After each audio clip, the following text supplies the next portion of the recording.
بسم اللہ الرحمن الرحیم۔ السلام علیکم ورحمۃ اللہ وبرکاتہ۔ میں ہوں محمد صادق شاہ اور آپ دیکھ رہے ہیں صادق ٹی وی یوٹیوب چینل۔ آج کا ہمارا موضوع ہے کہ خود کو پہچانیے، اپنے آپ کو پہچاننے کی کوشش کریں، دینی اور دنیاوی لحاظ سے، ملکی اور قومی لحاظ سے، ہر لحاظ سے اپنے آپ کو پہچانیے۔ اس کے بارے میں ایک واقعہ ہے، ایک مثال ہے۔ کہتے ہیں کہ ایک دانا آدمی کی گاڑی کسی گاؤں کے قریب خراب ہو گئی۔ اس نے سوچا کہ گاؤں والوں میں سے کسی سے مدد لے لیتا ہوں۔ کہتے ہیں وہ جیسے ہی گاؤں میں داخل ہوا تو اس نے دیکھا کہ ایک بوڑھا شخص چرپائی پر بیٹھا ہے اور اس کے قریب مرغیاں جو ہے دانے چگ رہی ہے۔ ان مرغیوں میں ایک باز کا بچہ بھی ہے جو مرغیوں کی طرح دانے چگ رہا ہے۔ وہ آدمی حیران ہوا اور اپنی گاڑی کو بول کر اس بوڑھے شخص سے کہنے لگا کہ یہ کیسے خلاف قدرت، خلاف فطرت ممکن ہوا کہ ایک باز کا بچہ زمین پر مرغیوں کے ساتھ دانے چگ رہا ہے۔ تو اس بوڑھے شخص نے کہا کہ دراصل یہ باز کا بچہ صرف ایک دن کا تھا جب یہ پہاڑ پر مجھے گرا ہوا ملا۔ میں اسے اٹھا لایا، یہ زخمی تھا، میں نے اس کی مرہم پٹی کی، اس کو مرغیوں کے بچوں کے ساتھ رکھ دیا۔ جب اس نے پہلی بار آنکھیں کھولی تو اس نے خود کو مرغی کے چوزوں کے درمیان پایا۔ یہ خود کو مرغی کا چوزا سمجھنے لگا اور دوسرے چوزوں کے ساتھ ساتھ اس نے بھی دانہ چگنا سیکھ لیا۔ اس دانا شخص نے گاؤں والوں سے درخواست کی کہ یہ باز کا بچہ مجھے دے دیں، تحفے کے طور پر دے دیں یا اس کی قیمت مجھ سے وصول کر لیں۔ میں اس پر کچھ تحقیق کرنا چاہتا ہوں۔ میں جاننا چاہتا ہوں کہ کون سی ایسی بات تھی جو باز کو دانہ چگنے پہ مرغی کی طرح جو ہے وہ مجبور ہوا اور وہ اس کی طرف چلا گیا اور وہ چوزوں کے درمیان اور مرغی کے درمیان رہنے لگا۔ میں اس پہ کچھ تحقیق کرنا چاہتا ہوں۔ اس گاؤں والوں نے باز کا بچہ اس شخص کو تحفے کے طور پر دے دیا۔ یہ اپنی گاڑی ٹھیک کروا کر اپنے گھر آ گیا۔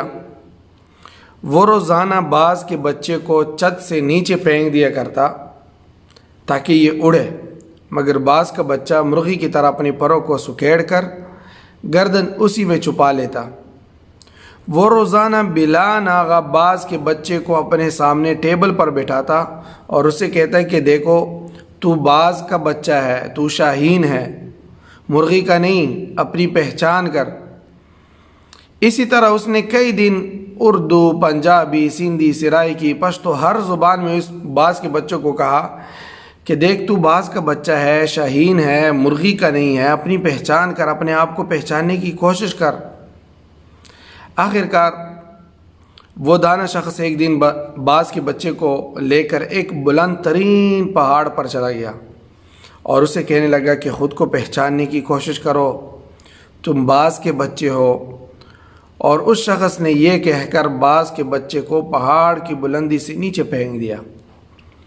باز کا بچہ ڈر گیا اور اس نے مرغی کی طرح اپنی گردن کو جھکا کر، پروں کو سکیڑ کر اور آنکھیں بند کر کے تھوڑی دیر بعد اس نے آنکھیں کھولی تو اس نے دیکھا کہ زمین تو ابھی بہت دور ہے۔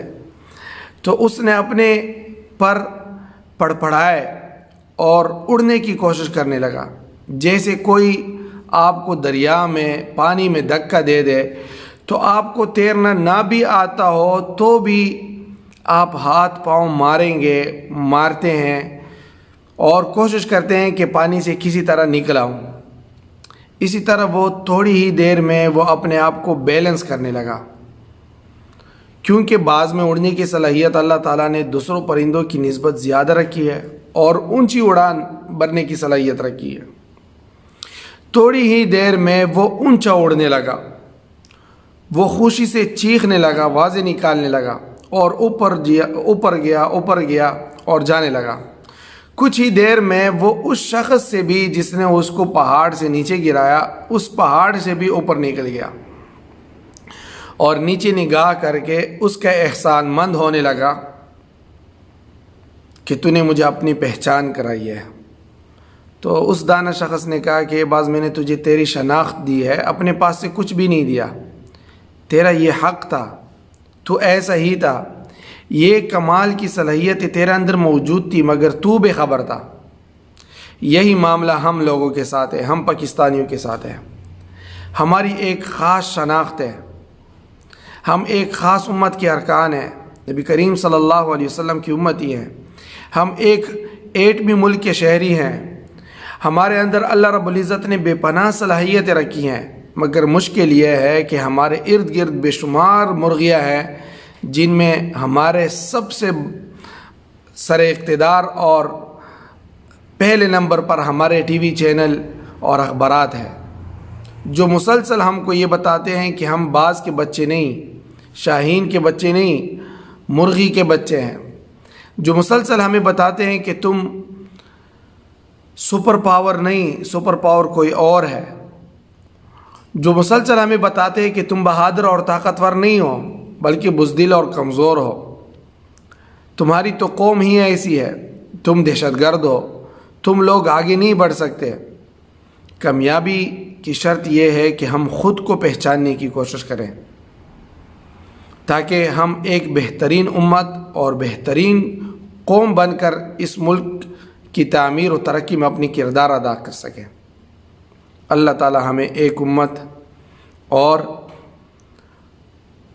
آپس میں اتحاد اور اتفاق والے بنا لیں اور اس کی توفیق نصیب فرمائے۔